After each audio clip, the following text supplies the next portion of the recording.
सरस्वती मया दृष्टा वीणा पुस्तकधारिणी हंसवाहन संयुक्ता विद्यादानं करोतु मे प्रथमं भारती नाम द्वितीयं च सरस्वती तृतीयं शारदा देवी चतुर्थं हंसवाहिनी पंचमं तु जगन्माता षष्ठं वागीश्वरी तथा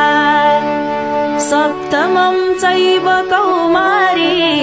चाष्टमं वरदायिनी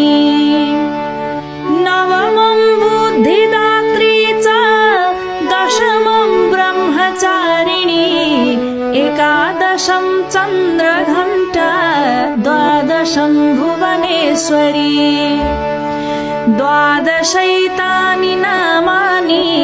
त्रिसन्ध्यं यः पठेन्नरः जिह्वाग्रे वसते तस्य ब्रह्मरूप